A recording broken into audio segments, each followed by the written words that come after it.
¿Se ve bien, Nico? Excelente, está bien.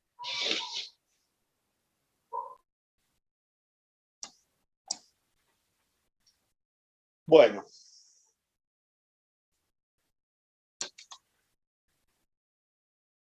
Vamos a comenzar con la clase. Gracias, Nico. Ya te aviso después para subirlo al aula.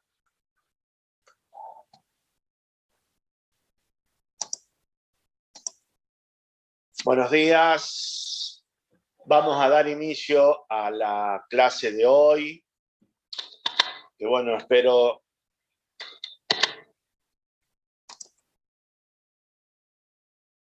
que le haya ido bien a aquellos que han iniciado el práctico en la mañana de hoy.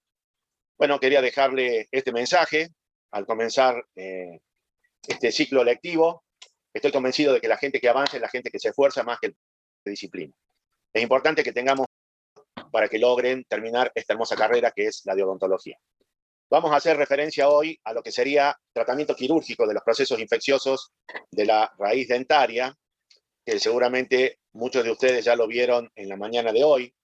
Dentro de aquellos procesos infecciosos de la raíz dentaria tenemos la periodontitis apical, donde por una necrosis y gangrena del proceso periapical, de la pulpa dentaria, va a generar una periodontitis apical, eso evoluciona a un granuloma, y el granuloma va a evolucionar a lo que sería un proceso infeccioso, un proceso quístico dentro de la zona del periápice. Es importante que tengamos en cuenta todo esto a la hora de realizar el diagnóstico. Entonces tenemos que dentro de los procesos crónicos, esto ténganlo muy en cuenta, tenemos el granuloma, tenemos el absceso dentoalveolar y por supuesto cuando todos estos procesos van continuando su evolución, se termina en lo que sería un quiste paradentario. Y ahí pueden ver ustedes que estoy señalando lo que sería una boca de fístula, esto ya denota un proceso periapical crónico, y esto que se ve con un cono de gutapercha tomando una radiografía sería una fistulografía, es para determinar cuál es el trayecto de la fístula y a qué elemento pertenece todo este proceso que ustedes pueden percibir en esta imagen. En realidad, radiográficamente, el proceso es mucho menor a lo que nosotros podemos apreciarlo desde el punto de vista clínico. Por eso hay que tener muy en cuenta que frente al tratamiento que nosotros podamos implementar, siempre tiene que venir precedido de lo que sería un estudio radiográfico, y vamos a ver ahora en las imágenes subsiguientes la importancia que tiene el diagnóstico.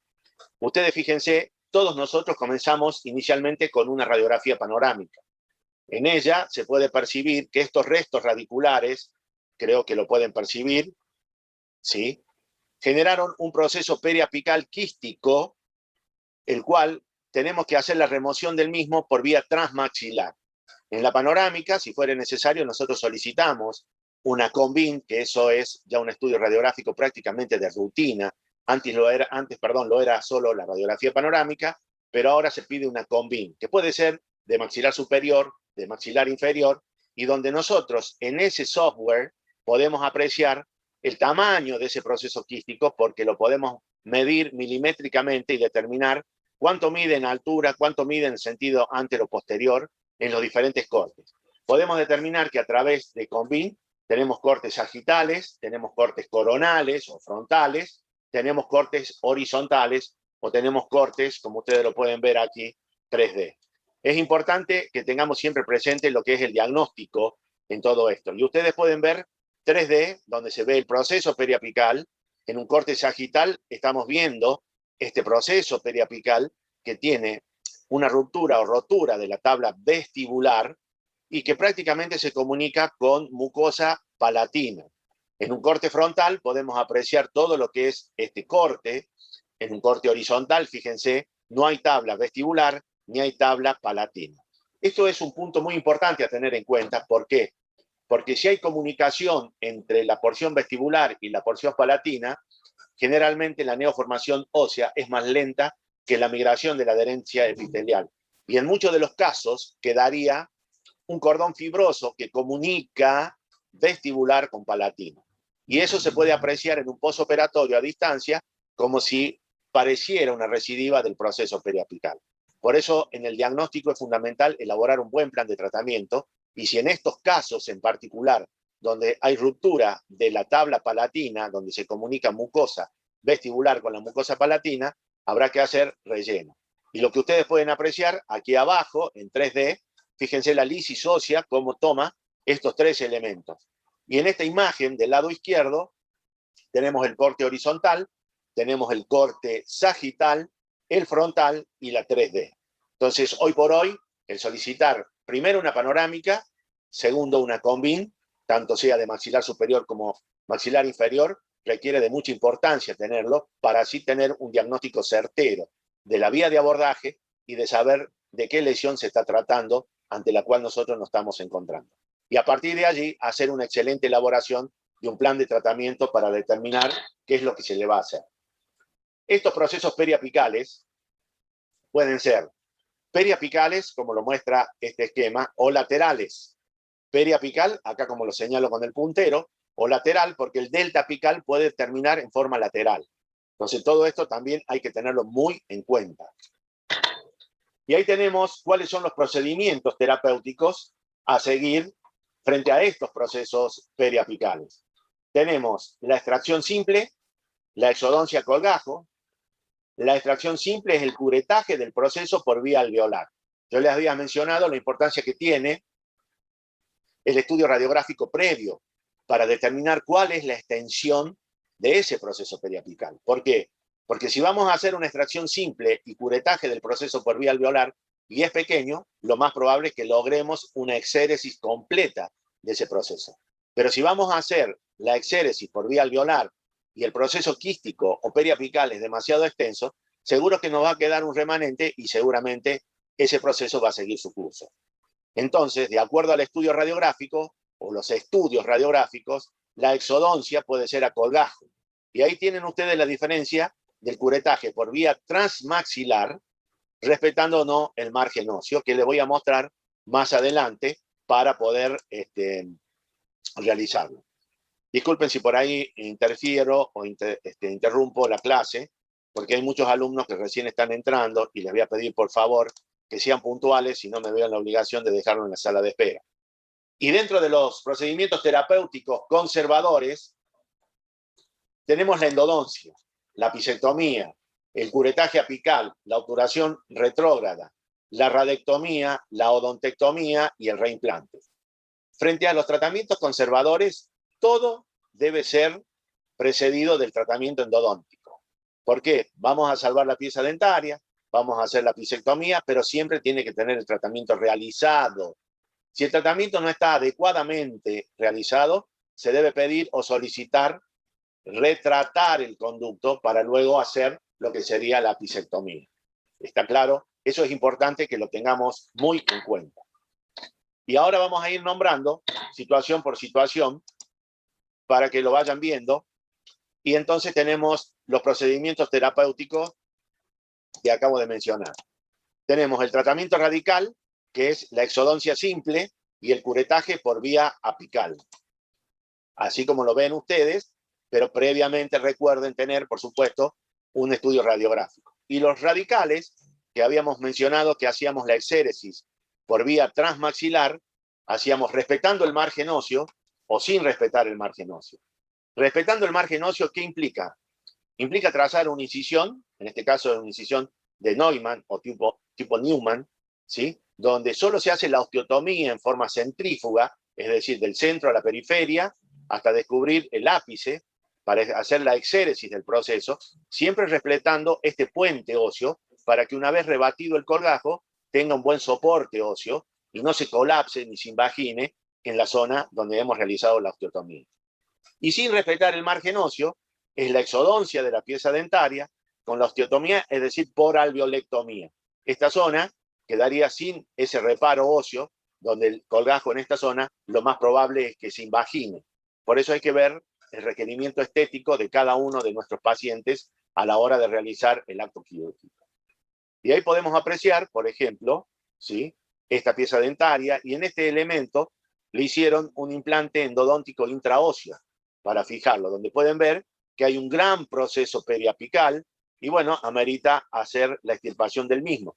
Fíjense, a través de radiografía panorámica, y acá se hizo una incisión tipo Neumann, o Newman, ¿sí? Donde se traza el colgajo, se mantiene con puntos de tracción.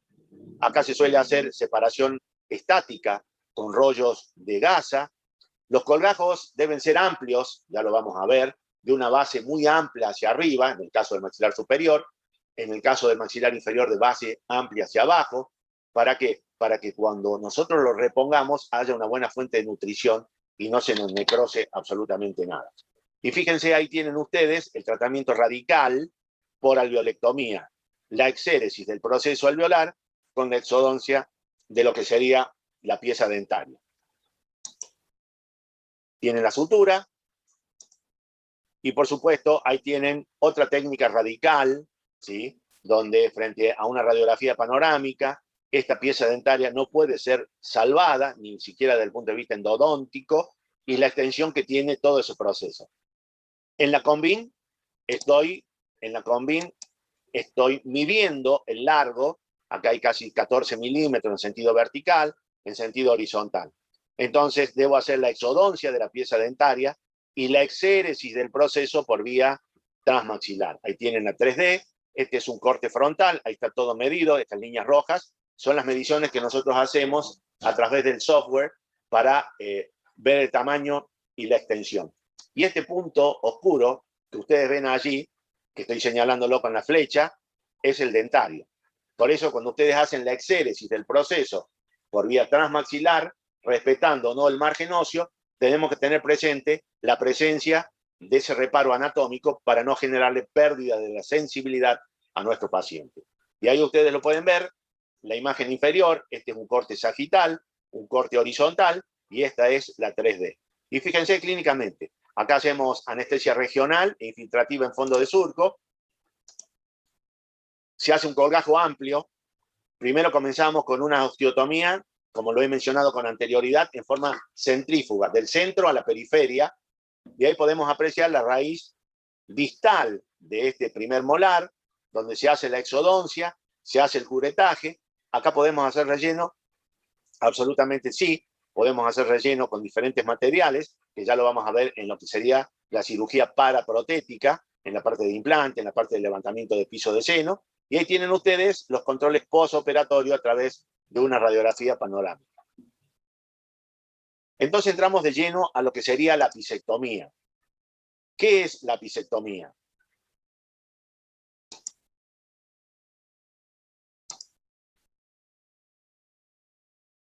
La apicectomía es el procedimiento quirúrgico que consiste en la exéresis del proceso periapical en forma conjunta con la porción apical de la pieza dentaria la pieza dentaria. Y estas es un tratamiento conservador donde el proceso se elimina a través de la vía transmaxilar y mantenemos la pieza dentaria. ¿Cuál es la finalidad de la apicectomía? La finalidad es la conservación del elemento dentario por motivos estéticos y funcionales. Y en esto quiero hacer una aclaración porque muchos ven procesos periapicales y al paciente le hacen el planteo de que hay que retirar la pieza dentaria y colocar un implante. Y en esto tengan muy en cuenta algo, chicos, que no hay mejor implante que la pieza dentaria del propio paciente. Entonces, mientras podamos salvar la pieza dentaria, es mucho mejor. Y sobre todo si el paciente es joven, haciéndole a lo mejor la apicectomía, haciéndole un perno y una corona, y esa pieza dentaria puede perdurar en el tiempo, 10, 15, 20 años, y siempre hay tiempo para realizar un implante dental. Entonces los motivos o la finalidad son estéticos y funcionales. Dentro de las indicaciones de la apicectomía pueden ser anatómicas, mecánicas, patológicas, accidentales y otras. Todo esto es importante que lo tengamos en cuenta. Anatómicas, por ejemplo, cuando la pieza dentaria tiene dislaceración radicular y endodónticamente no logramos la obturación hasta los 2 milímetros del tercio apical. Entonces, esa pieza dentaria que tiene muy buena endodoncia y tiene el proceso periapical, en esa situación amerita, por supuesto, hacer la apicectomía. Y en esto siempre lo recalco. Hacemos hincapié en lo que es la ética profesional. Nunca debemos criticar a ningún colega, porque hay que ver el colega en la situación que hizo la endodoncia, bajo qué circunstancia la hizo, y eso hay que preservar, la ética profesional, porque quien les habla, con 41 años de profesión, ve mucha falta de ética, chicos. Pacientes que vienen al consultorio que me dicen, doctor, miren la porquería que me hizo fulano de tal.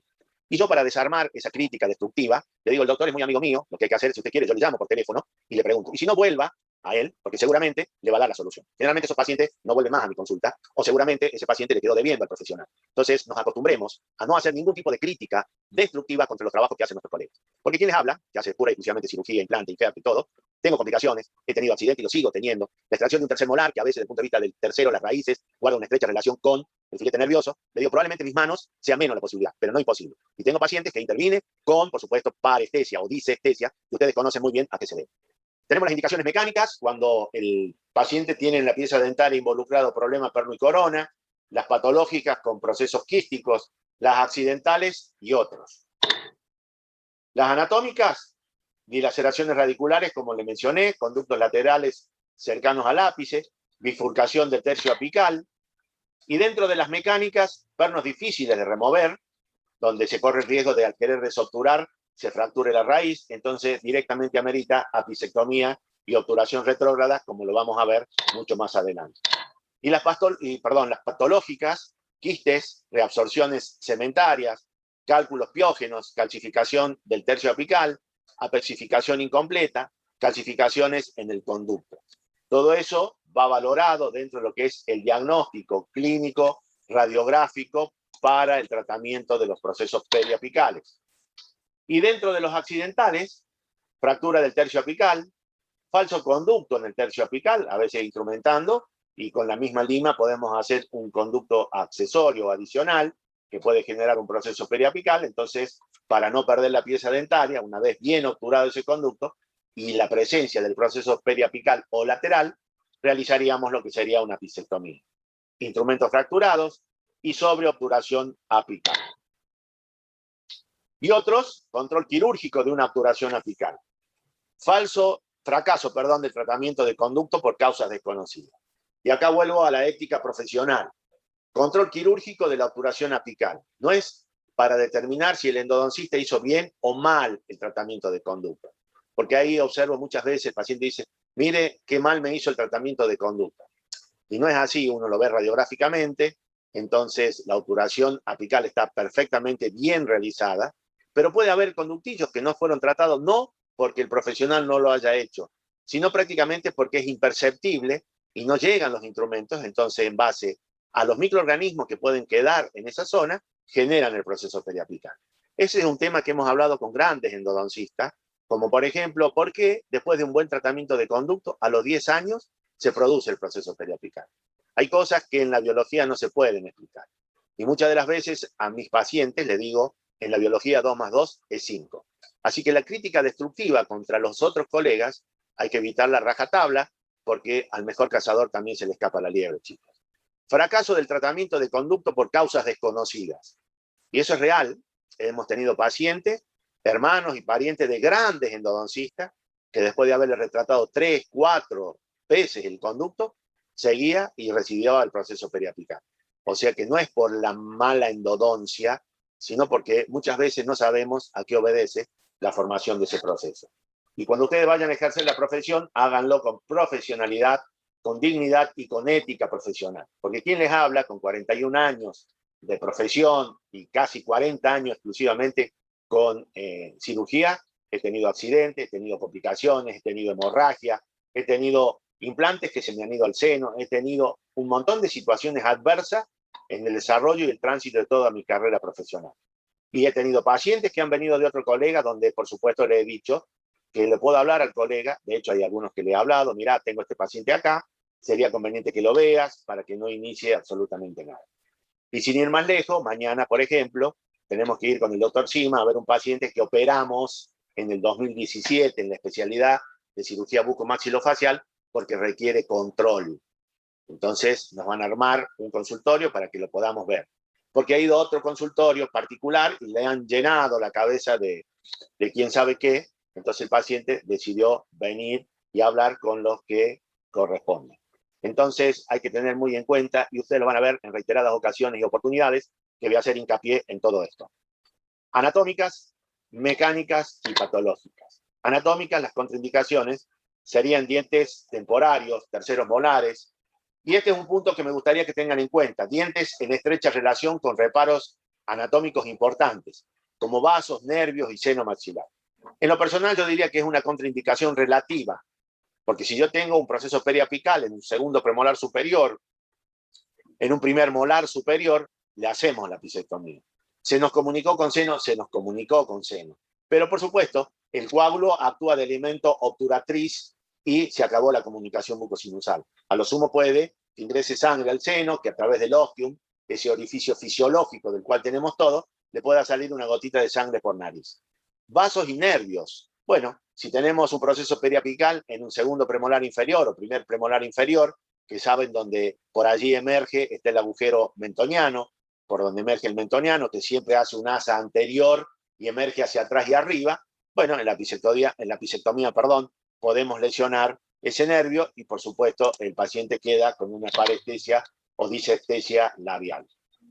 En la mecánica, el enanismo radicular. Y en esto hay que valorar si en vez de hacer una pisectomía, podemos hacer un curetaje apical, que también se les voy a mostrar.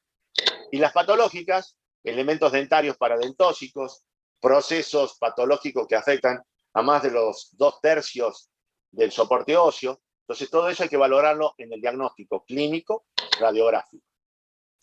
Momentos en que se puede realizar la endodoncia.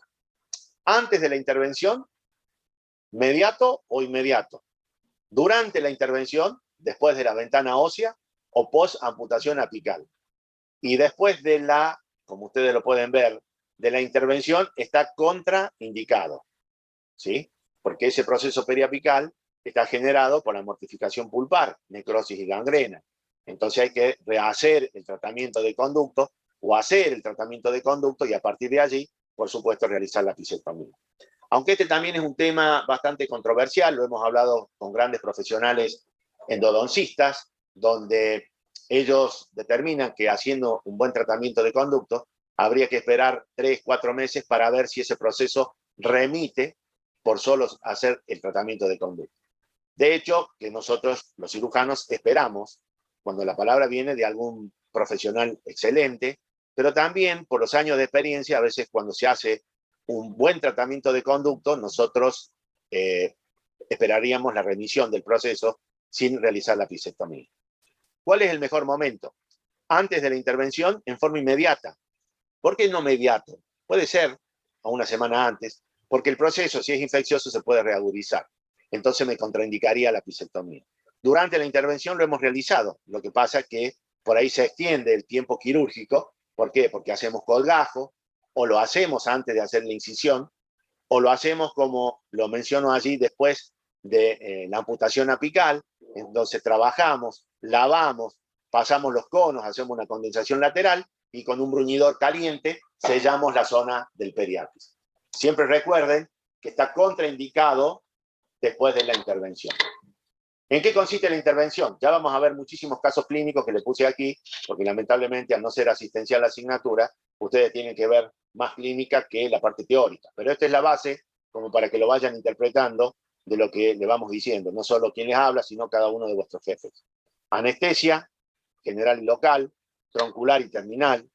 Y bueno, ¿nosotros podemos trabajar con anestesia general? Sí, pidiendo siempre una valoración cardiovascular, análisis de laboratorio y solicitar la intervención. Sobre todo en aquellos pacientes que requieren la anestesia general, que bajo anestesia local no podemos realizar ciertas intervenciones. Eso es importante que lo tengamos muy presente. Incisiones. ¿Cuáles son las condiciones que debe reunir una incisión? En un solo trazo. No tomar el bisturí y empezar a trazar y deflecar. Las incisiones deben ser amplias, para que nosotros veamos perfectamente bien la zona quirúrgica. Debe asentar sobre hueso sano. Deben ser amplias y la incisión debe ser mucoperióstica, chicos. Yo lo que tomo el bisturí, ¿sí? Muy casi desde la punta, lo clavo en forma perpendicular a la tabla vestibular, lo inclino 45 grados, trazo la incisión y lo termino en 90 grados. De esa manera vamos a empezar a hacer el decolado. Si es en el maxilar superior, desde fondo de surco hacia abajo, para no desgarrar el colgajo. Y si es en el maxilar inferior, desde abajo hacia arriba, vamos despegando el colgajo. Todos estos puntos son muy importantes a tener en cuenta. Y ahí tenemos la incisión de Basmu o Wasmund, la incisión de Neumann y la incisión de Parch, ¿sí? La incisión de Parch es la amarilla que ustedes pueden ver, que lo estoy marcando con el puntero. La incisión de Neumann o Newman, siempre tomamos un elemento vecino al elemento problema, hacemos las descargas desde fondo de surco, contorneamos la pieza dentaria, como ustedes lo ven y estoy marcando, es la incisión de color verde, y por supuesto tenemos la incisión de Basmu o Wasmu desde el fondo de surco, dejando un sector de encía adherente. Sí, lo que sí, este tipo de incisión adolece del inconveniente que cuando la volvemos a reposicionar, a veces nos queda muy fruncida.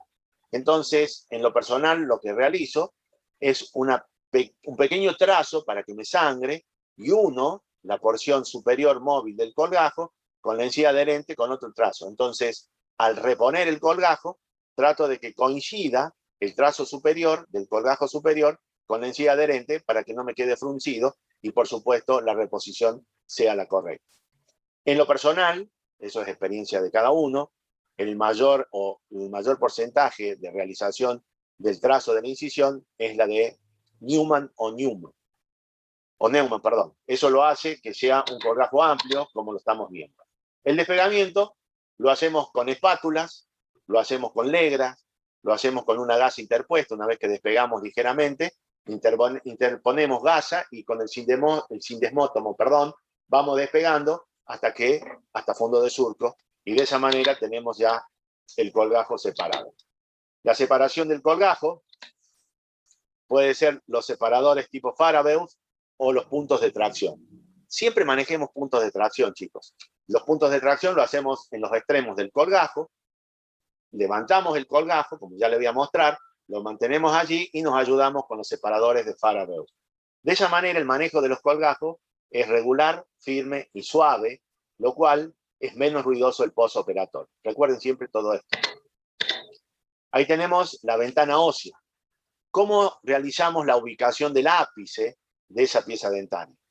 Tenemos seguramente la fístula ósea, la medición radiográfica, si ustedes son los que van a realizar la endodoncia, o si derivamos para que el endodoncista me haga el tratamiento de conducto, generalmente miden y nos mandan con el número de Lima, si es 22, si es 23, donde se hizo la obturación. Entonces, nosotros a partir de allí tratamos de ubicar la zona del ápice y en forma centrífuga vamos haciendo la osteotomía hasta descubrir el ápice junto con el proceso. Ustedes ven fístula ósea, medición radiográfica, la conductometría, ¿sí? Por eso es importante tener muy en cuenta el diagnóstico. El diagnóstico es ver el paciente, abrir la historia clínica, y esto no solo para la facultad, que hoy por hoy muchos de ustedes no van, pero sí le tiene que servir mucho para su consultorio, chicos. Y esto digo porque, bueno, a lo mejor nunca hagan cirugía, pero por allí se van a trabajar a zonas donde el paciente no puede ser derivado y la solución se la van a tener que dar. Y mediante una pisectomía le van a conservar piezas dentarias a muchos de vuestros pacientes, que por supuesto es interesante. ¿Cómo hacemos acceso al proceso, la exéresis del proceso? La podemos hacer preapicectomía, posapicectomía o en forma simultánea. Es decir, anestesia, incisión, decolado, observamos dónde está la boquita de fístula, empezamos a hacer la osteotomía, y ahora vemos el ápice con el proceso. Preapicectomía, colocamos una cureta y eliminamos el proceso y queda el ápice. Posapicectomía, seccionamos el ápice, retiramos y después hacemos la exéresis del proceso. O en forma simultánea, trazamos la apicectomía y muchas de las veces viene ese tercio apical con el proceso periapical mediante el empleo de una cureta. Ahí tienen las características de lo que sería la apicectomía.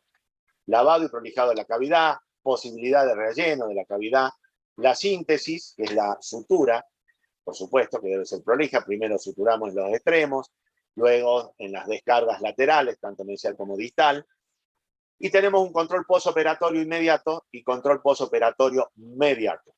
Generalmente a los 12, 13, 14 días retiramos sutura, y en el postoperatorio inmediato se suele colocar como apósito gasa iodoformada o gasa furacinada, para que proteja el colgajo, y hacemos un vendaje compresivo, este vendaje circunferencial que da la vuelta toda la cabeza. ¿Esto me sirve para qué? Me sirve para que el paciente no se levante el labio y le esté mostrando al tío, a la tía, papá, mamá, a la abuela, al vecino, Porque muchas veces los pacientes preguntan, ¿y doctor, cuántos puntos me hizo? Y entonces lo califican de acuerdo al número de suturas que hacemos. Si es un, no fue tanto. Si son dos, si son 4 o 5, son bastantes, ¿no, doctor? Y sí, fue una cirugía importante. Entonces al paciente le dice, ¿y cuánto tiempo me puedo cuidar? Y aproximadamente 15 días. Porque seguro que al segundo o tercer día, si es que no se le hinchó tanto, sale a jugar al fútbol, sale a jugar al hockey, sale a jugar al tenis y después vienen con la cara sumamente dematizada y dicen, ¿ahora qué hago, doctor? Y ahora tiene que esperar que el mismo organismo resuelva todo ese problema. Y ahí tienen ustedes los casos clínicos que les voy a ir mostrando. Ustedes ven las dos piezas dentarias. Siempre recuerden que en general el incisivo lateral superior, por su inclinación, su ubicación anatómica con su ápice hacia palatino, muchas de las manifestaciones periapicales lo hacen hacia palatino. Preservando la tabla vestibular, entonces hay que ver el abultamiento por palatino. Y en este caso, fíjense ustedes la extensión que tiene este proceso quístico periapical, que acá el elemento problema es el canino. ¿Por qué digo que es el canino? Porque lo derivo a endodoncia para que le tomen los test de vitalidad y el que responde en forma negativa, tanto al frío como al calor, es el canino. Entonces también le pido al endodoncista que por una cuestión de profilaxis, por la extensión de este proceso, me le realice la endodoncia en ambas piezas dentarias para no tener que en el momento de hacer la exéresis total del proceso, no barramos con el paquete de ese incisivo lateral. Y ahí tienen ustedes las diferentes incisiones que se pueden poner en práctica. Parch, Basmu o Newman o Neumann. ¿Está? Y ahí tienen buena anestesia en fondo de surco, 2 o 3 tubos. Siempre recuerden tomar un elemento vecino al elemento problema para que tenga una buena extensión el colgajo, ¿sí? Y por supuesto, fíjense, puntos de tracción, como lo había mencionado con anterioridad. Ahí se ve la boca de fístula. Al eliminar parte de la, digamos, de la cápsula quística, esto del color amarillento, es un proceso quístico infectado, chicos. Dentro y en el interior hay pus. Por eso es importante tener en cuenta. Y fíjense, allí estoy haciendo la exéresis. Este es un proceso crónico, como lo pudimos percibir en la radiografía panorámica, por eso lo tomo con una pinza de Alice. La pinza de Alice o la pinza de Greff tiene como 2 manitos que me permiten hacer una toma precisa, no solo del colgajo, sino también del proceso, ¿ven? Y yo retiro y voy acompañando la exéresis con un curetaje del interior para que toda esa cápsula se vaya desprendiendo del interior de la cavidad. Acá tienen otra, fíjense ustedes, proceso periapical en este incisivo central, que tiene un perno y una corona muy bien realizada. Muy bien realizada. Le aclaro que no lo hice yo. Entonces, fíjense ustedes en la panorámica, se hace buena anestesia por vestibular, buena anestesia por palatino. Al paciente le hago morder una gasa para que no me esté abriendo y cerrando la boca y se me entre a mover. Coloco rodetes de gasa como separadores estáticos. ¿Para qué? Para tener un buen campo quirúrgico. Y fíjense ustedes, trazo la incisión. Acá la incisión es una incisión de Basmu o Wasmu, ¿sí? Era lo que yo les decía. Fíjense, hago la osteotomía, hago la pisectomía. La pisectomía debe ser con bisel vestibular, de manera tal que yo pueda ver la obturación. No es para ver si está bien hecha o mal hecha, porque a veces un incisivo lateral tiene un aplanamiento del conducto en sentido mesiodistal, y a veces el instrumento cortado horizontalmente es esférico y no logra instrumentar en forma adecuada, más allá de las obturaciones en forma de condensación lateral, todo lo que ustedes saben seguramente mucho más que yo. Se ve aquí el cono de Gustav-Percha. Esta es la incisión de Basmu, ¿sí? Baja desde el fondo de surco, me dejo este sector de encía adherente, por supuesto, para luego reposicionar y realizar la sutura. Esa incisión o ese toque que va desde el colgajo móvil a la encía adherente, ahí ustedes ven una pequeña línea. Yo trato de reposicionar y que coincidan para hacer la sutura y no me quede fruncido el colgajo vestibular. ¿Qué logro con este tipo de incisión? Si esas piezas dentarias tienen perno y corona, no hago la desinserción de la encía que en el posoperatorio, que con la incisión de Neumann puede sufrir una retracción y dejarme al descubierto el cuello, la unión de la corona con el cuello de la raíz, o sea, el hombro, perdón. Entonces, usando este diseño de incisión, obvio, el desprendimiento de las papilas interdentarias, de la unión epitelial que hay en esta zona y entonces sigo manteniendo la estética. Por eso debemos valorar bien en el diagnóstico cuál es el sector que vamos a hacer la pisectomía, cuál es el requerimiento estético del paciente, por supuesto, y por supuesto el diagnóstico clínico radiográfico. Y en base a eso determinar la técnica quirúrgica a seguir. Bueno, y acá es a los fines de mostrar lo que es la importancia de la combin, que no solo podemos ver el proceso periapical en un corte sagital, acá lo estoy marcando, sino esto que ustedes ven que es un engrosamiento de la mucosa sinusal, puede ser un quiste mucoso de seno. En un corte frontal, como el que estoy señalando, se puede ver el proceso. Y en 3D, fíjense ustedes, se ve que hay una lisis ósea a nivel apical de ese elemento dentario, y este es un corte frontal, que es el mismo corte que este, nada más que está aumentado, ¿ven? Y allí vemos la relación que guarda con el seno maxilar, porque vamos a poder observar cuando demos la clase de seno, los elementos sinusígenos, que a veces los procesos periapicales, por infección, por continuidad o contigüidad, invaden el seno maxilar generando sinusitis de índole odontógena, ¿sí? Y en este corte frontal pueden apreciar de que este seno está ligeramente ocupado y este prácticamente nada. Esto grisáceo es un ensanchamiento de la mucosa sinusal. Por eso es importante los métodos de diagnóstico radiográfico. Y ahí tienen, en esta paciente, le realicé lo que es la pisectomía. Hice incisión, ¿sí? Tomando casi un elemento vecino al elemento problema. Ahí hay una ligera translucidez de lo que es el proceso. Realicé o realizamos osteotomía en forma centrífuga. La pisectomía, ahí se ve el cono de gutapercha y la sutura correspondiente. Esta incisión de Newman o de Neumann. Fíjense ustedes, acá el paciente dice que tiene como una bolita, un aumento de tamaño, y si nosotros hacemos en la panorámica, vemos que este elemento tiene tratamiento de conducto. ¿Y cuál sería el criterio personal que yo tomaría? Yo antes de hacer la pisectomía le indicaría retratar el conducto.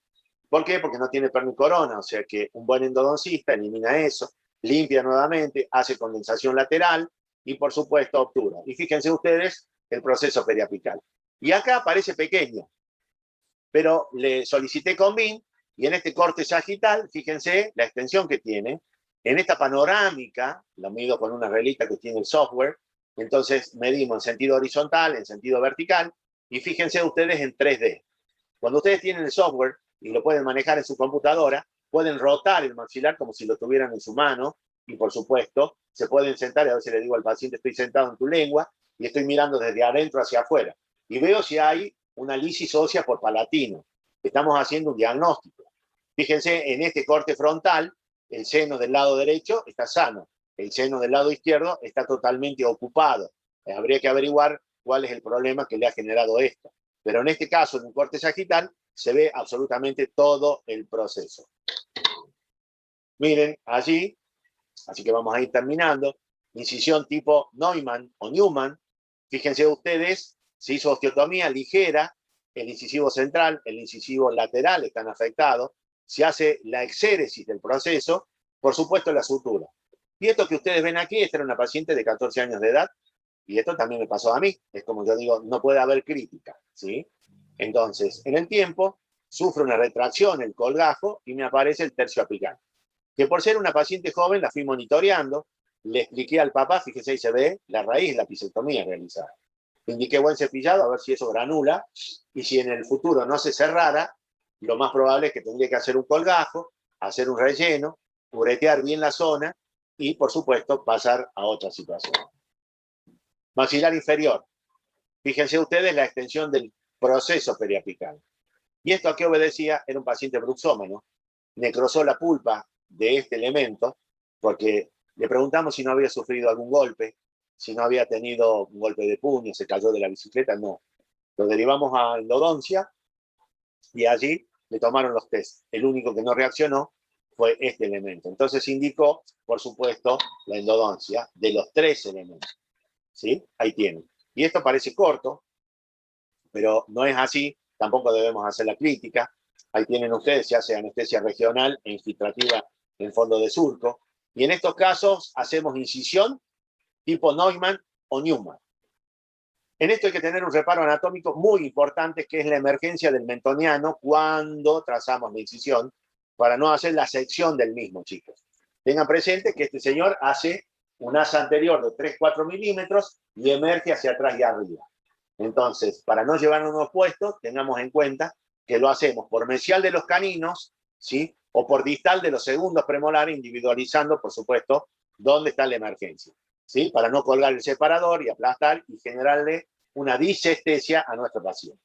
Ahí hicimos el decolado, y esto que ustedes pueden percibir aquí, que es de color grisáceo, se elimina, se amplía la osteotomía y, por supuesto, fíjense, quedó la cavidad limpia. Acá se puede hacer cicatrización por primera o cicatrización por segunda. Se puede hacer relleno, se puede hacer relleno.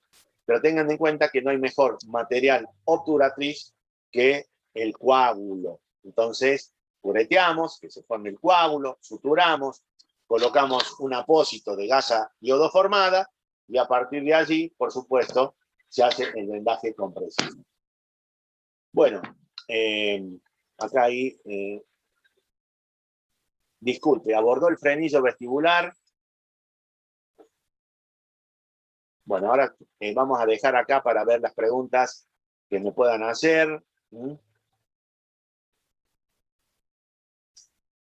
Acá vamos a ver este último caso y vamos a pasar a hacer las preguntas que quieran hacerme y voy a responder las que están escritas en el chat. Fíjense, maxilar inferior, pedí con BIN, premolar. Acá emerge el mentoniano. ¿Qué le hago? ¿Apicectomía o le saco los dos premolares? ¿Sí? Ahí está, fíjense en un corte sagital, en un corte horizontal, ahí tiene la clínica. Tracé la incisión por mesial del canino.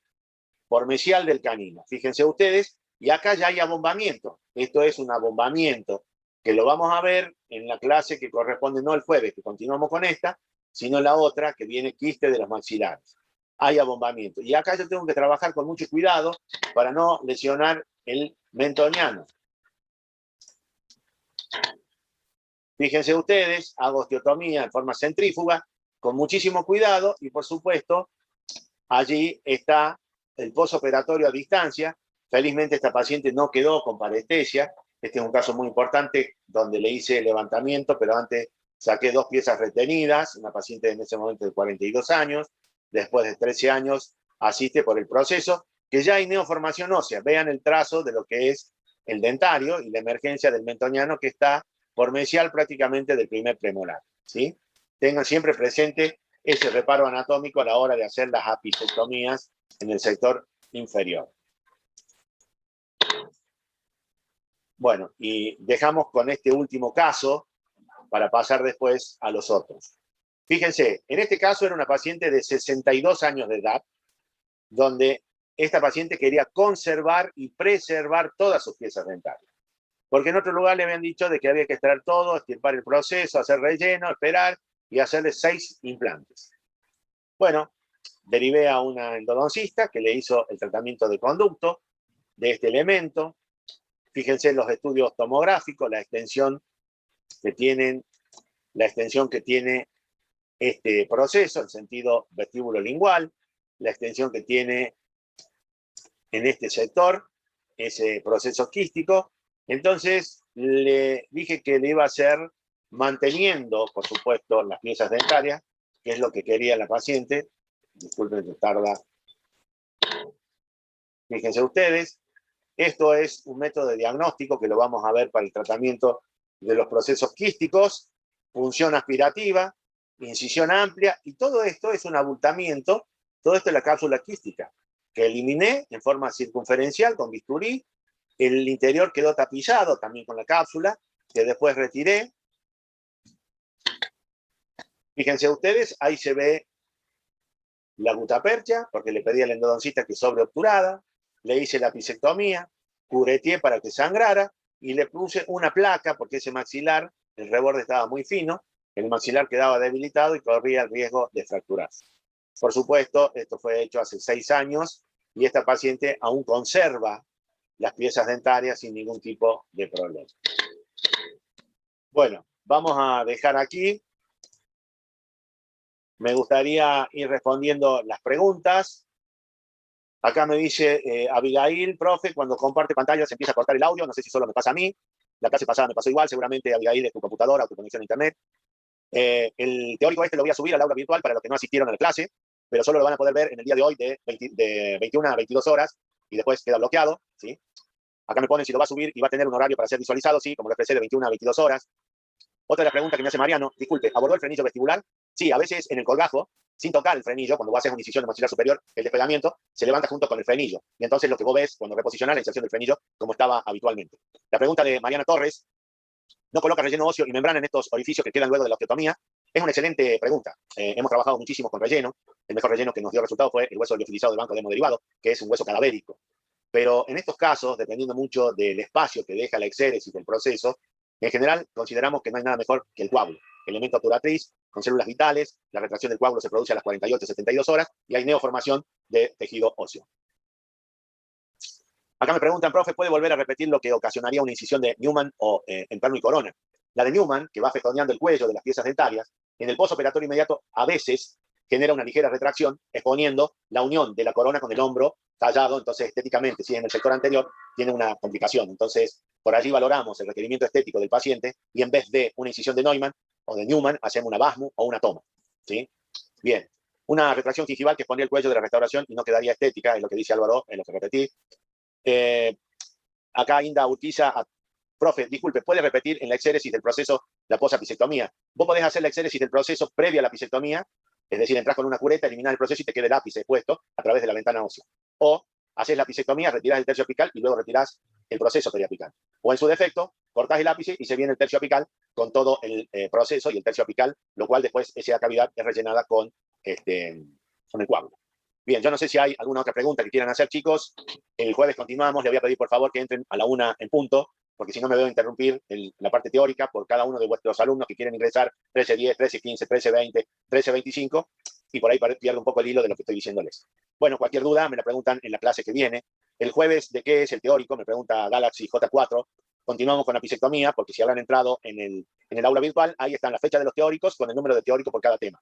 Así que los alumnos, el jueves la voy a volver a grabar. Entonces, por la pregunta que me hacen, porque algunos tenemos clases, entonces la voy a grabar y los alumnos que no puedan ingresar el jueves, el teórico lo van a poder ver jueves a la noche de 21 a 22 horas.